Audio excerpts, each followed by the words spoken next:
প্ৰতিটো কাহিনীতে কিবা এটা দিয়াৰ চেষ্টা কৰোঁ। গতিকে আহকচোন আজিৰ কাহিনীটো আৰম্ভ কৰোঁ। বন্ধু বান্ধৱীসকল, কাহিনীটো আৰম্ভ কৰাৰ আগতে আপোনালোকৰ বাবে এটা ভাল খবৰ লৈ আহিছোঁ। আমি আপোনালোকৰ বাবে আৰম্ভ কৰিছোঁ আমাৰ দ্বিতীয়টো ইউটিউব চেনেল, য'ত আমি আপোনালোকলৈ লৈ আনিম ভৌতিক কাহিনী অৰ্থাৎ ভূতৰ কাহিনী। ডেছক্ৰিপশ্যনত লিংক দিয়া আছে, চাব আৰু চেনেলটো ছাবস্ক্ৰাইব কৰিব নাপাহৰিব। পৰি যোৱাৰে পৰা ঘৰখন কিবা খালী খালী যেন লাগে। তাই থাকোঁতে ঘৰখন পৰিপাটি হৈ আছিল। আৰু এতিয়াতো মোৰ কোনটো বস্তু ক'ত থাকে, কোনটো দৰৱ কেতিয়া খাব লাগে আৰু অনুষ্ঠানত কিবা গ'লে কোনযোৰ কাপোৰ পিন্ধিব লাগে, এই সকলোবোৰ বস্তুৰ দায়িত্ব মোৰ ছোৱালী পৰিয়েই ৰাখিছিল। সকলোৱে কয় মাক দেউতাক নাইকিয়া হৈ গ'লে হেনো সন্তান অনাথ হৈ পৰে, আৰু এতিয়া তাই যোৱাৰে পৰা এনেকুৱা লাগিছে যে মইহে অনাথ হৈ গ'লোঁ। এনেদৰে চিনু বাইদেৱে নিজৰ স্বামী অনিল বৰদেউতাক কৈ আছিল। তেতিয়া তেওঁ ক'লে, শুনা চিনু, কোন ছোৱালীনো সদায় নিজৰ মাক দেউতাকৰ লগত থাকে? এদিন নহয় এদিন বিয়া হৈ নিজৰ স্বামীৰ ঘৰলৈ যাবই লাগে। যেনেকৈ তুমি এইখন ঘৰলৈ আহিলা, তেনেকৈ তোমাৰ ছোৱালীও নিজৰ ঘৰ এখন তৰিবলৈকে বিয়া হৈ গৈছে। আৰু তুমি এইটো কথা কিয় পাহৰি যোৱা যে তুমিও এজনী ছোৱালীক আন এখন ঘৰৰ পৰা বোৱাৰী কৰি আনিছা?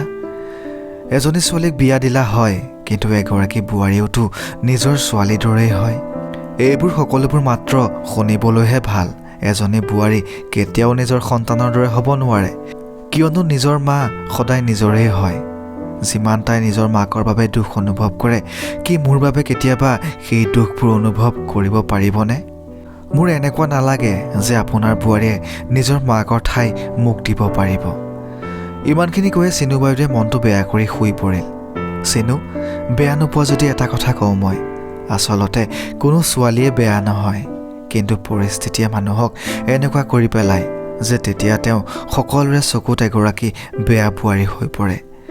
কিন্তু এগৰাকী শাহুৱেকে যদি নিজৰ মাকৰ নিচিনাকৈ মৰম কৰে, তেতিয়া এগৰাকী অতি বেয়া বোৱাৰীও নিজৰ সন্তানৰ নিচিনা হৈ পৰে। তুমি এবাৰ চেষ্টা কৰি চোৱা, কিজানি তেতিয়া তোমাৰ নিজৰ ছোৱালী যে এইখন ঘৰত নাই তেনেকুৱা অনুভৱ নহয়েই কিজানি। কাৰণ পৰি যোৱাৰে পৰা এইখন ঘৰত কেৱল বোৱাৰী ৰীমাহে আছে। তেতিয়া অনিল বৰদেউতাই তেওঁৰ পত্নীক তেনেকৈ ক'লে।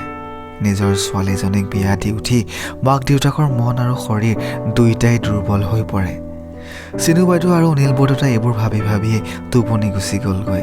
আৰু আনফালে ৰীমাই ঘৰৰ বস্তুবিলাক চিজিল লগাই আছিল, আৰু লগতে তেওঁৰ শাহুৱেকৰ সকলো বস্তু ভালকৈ পৰিপাটিকৈ ৰাখি গৈছিল।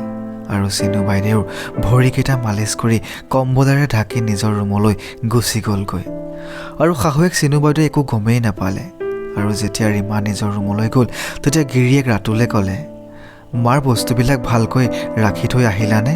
তুমিও ৰ'ব নোৱাৰিলা ন?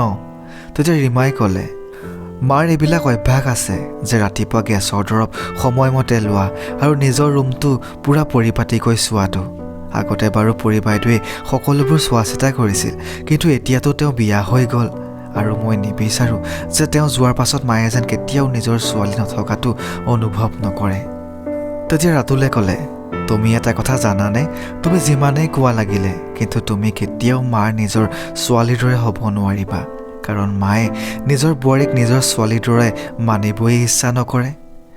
ৰাতুল চাহাব, যত্ন কৰিলে মানুহ কেতিয়াও কোনো কামত সফল নোহোৱাকৈ নাথাকে। আৰু আপোনাৰ ভয় লগা নাইতো? যদি মায়ে মোক নিজৰ ছোৱালী বুলি ভাবি লয়, তেতিয়া আপোনাতকৈ মোক বেছি মৰম কৰিব বুলি? হ'ব হ'ব, মানিছোঁ বাৰু তোমাক। এতিয়া শুই যোৱা, কাইলৈৰ পৰা তোমাৰ কামবোৰ আৰু বাঢ়ি যাব। এনেদৰে কৈ দুয়ো শুই থাকিল। পাছদিনাখনি চিনু বাইদেৱে আনকালে উঠা সময়তে উঠিলে আৰু দেখিলে যে তেওঁৰ বিচনাৰ কাষত সকলোবোৰ বস্তু ভালকৈ ৰাখি থোৱা আছে। হয়তো পৰিয়ে যোৱাৰ আগত সকলোবোৰ বস্তু ৰাখি থৈ গৈছিল চাগে। তেতিয়া অনিল বৰদেউতাই হাঁহি এটা মাৰি ক'লে, টোপনিৰ পৰা উঠা চিনু, পৰি কালিয়েই নিজৰ স্বামীৰ ঘৰ পালেগৈ। এই সকলোবোৰ বস্তু তোমাৰ বোৱাৰীয়ে তোমাৰ বাবে ৰাখি থৈ গৈছেহি। কেতিয়াবা বোৱাৰীৰ কথাও মনত পেলাই চাবাচোন। এইবুলি কৈ তেওঁ তাৰ পৰা গুচি গ'ল। আৰু অনিল বৰদেউতা বাহিৰলৈ ওলাই আহিয়ে ক'লে, আৰে বোৱাৰী, সকলোবোৰ ভাগৰি আছে, কিন্তু তোমাৰ ফূৰ্তি কেতিয়াও যোৱাই নাইচোন। কালি ৰাতি শুলা নে নুশুলা? এনেকুৱা লগাই নাই যে কালি এইখন ঘৰৰ পৰা এজনী ছোৱালী বিয়া হৈ গৈছে। তেতিয়া ৰীমাই ক'লে, দেউতা, মায়ে ঘৰখন খেলি মেলি হৈ থাকিলে ভাল নাপায় যে, সেইবাবে মই সকলোবোৰ অলপমান পৰিপাটি কৰি দিলোঁ। তেনেকুৱাতে আনফালৰ পৰা চিনু বাইদেউ আহিলে আৰু ক'লে, কিনো পৰিপাটি কৰিলা? প্ৰাৰ্থনা ঘৰতচোন গোটেই কালি ৰাতিৰ পূজাৰ বস্তুবোৰ ইফালে সিফালে পৰি আছে। এতিয়া মই তাত প্ৰাৰ্থনা কেনেকৈ কৰিম বাৰু? ক'বলৈ বহুত সহজ, কিন্তু বোৱাৰীৰ পৰা নিজৰ ছোৱালী হোৱাটো ইমান সহজ নহয়। চিনু বাইদেৱে পূজাৰ বস্তুবোৰ আঁতৰাই আছিল আৰু তেনেকুৱাতে ৰীমাই ক'লে, এই পূজাৰ ফুলবিলাকক নাতৰাব মা।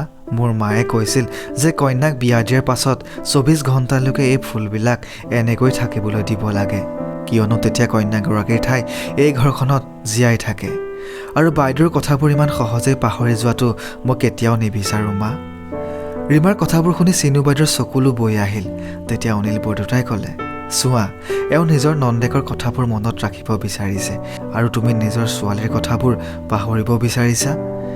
ৰীমাই অলপমান আগুৱাই আহি চিনু বাইদেউৰ চকু পানীবোৰ মোহাৰি দিলে আৰু ক'লে, মা, নিজৰ ছোৱালীক বিয়া দিয়াৰ পাছত মাকৰ চকু পানী বোৱাৰীকেই মোহাৰি দিয়ে, আৰু দেউতা নিজৰ ছোৱালীক বিয়া দিয়াৰ পাছত নিজৰ বোৱাৰীক ছোৱালীওতো কৰি ল'ব পাৰে।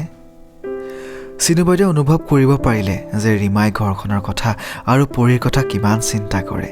হয়তো ক'ৰবাত নহয় ক'ৰবাত তেওঁ নিজৰ পুৰণা মানসিকতাই বোৱাৰীক নিজৰ ছোৱালীৰ দৰে ভাবিবলৈ নিদিলে। সকলো শাহুৱেকৰে নিজৰ বোৱাৰীৰ বাবে অলেখ মৰম থাকে, কিন্তু সকলোৱে এই মৰমবোৰক বিলাই দিব নিবিচাৰে। তেনেকৈ সময়বোৰ পাৰ হৈ যাব ধৰিছিল আৰু চিনু বাইদেৱেও লাহে লাহে ৰীমাৰ ওপৰত বিশ্বাস কৰিব লৈছিল।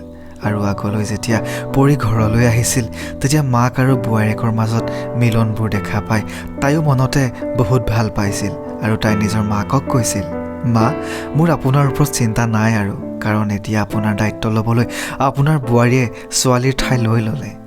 সকলো বোৱাৰীয়ে যদি নিজৰ শাহুৱেকৰ সকলো দায়িত্ব ল'ব পাৰে, তেনেহ'লে কোনো ছোৱালীয়ে বিয়া হৈ যাওঁতে নিজৰ মাকৰ চিন্তা লৈ যাবলগীয়া নহয়। চিনু বাইদেৱে নিজৰ হাত দুখন আগবঢ়াই দিলে আৰু এফালৰ পৰা পৰি আৰু আনফালৰ পৰা ৰীমাই তেওঁক সাৱটি ধৰিলে আৰু ক'লে, নিজৰ শাহুৱেকৰ বিশ্বাসবোৰক জয় কৰি কেতিয়ানো বোৱাৰী নিজৰ ছোৱালীৰ নিচিনা হৈ পৰিল গমকেই নাপালোঁ। আচলতে আপোন ভালেই জগত ভাল। নিজৰ ছোৱালীয়ে মাকৰ চিন্তাবোৰ বৌয়েকক দি দিলে আৰু বোৱাৰীয়েকে শাহুৱেকৰ চিন্তাবোৰক নিজৰ মাক বুলিয়ে ভাবি নিজৰ দায়িত্ব পালন কৰিলে। বন্ধু বান্ধৱীসকল, বিশ্বাস এনেকুৱা এটা শব্দ হয় যিয়ে সকলোবোৰ সম্পৰ্ক ধৰি ৰাখে। যদি ছোৱালী বিয়া হোৱাৰ পাছত নিজৰ শাহুৱেকৰ চকু পানী বোৱাৰীয়েকে যদি মোহাৰি দিয়ে, তেনেহ'লে শাহুৱেকে বোৱাৰীৰ ওপৰত বিশ্বাস কিয় নকৰে বাৰু? কিয়নো কিছুমান বোৱাৰীক নিজৰ ছোৱালীৰ নিচিনা নাভাবে বাৰু? আপোনালোকৰ ওচৰত ইয়াৰ উত্তৰ আছেনে? কমেণ্ট কৰি আমাক জনাবচোন।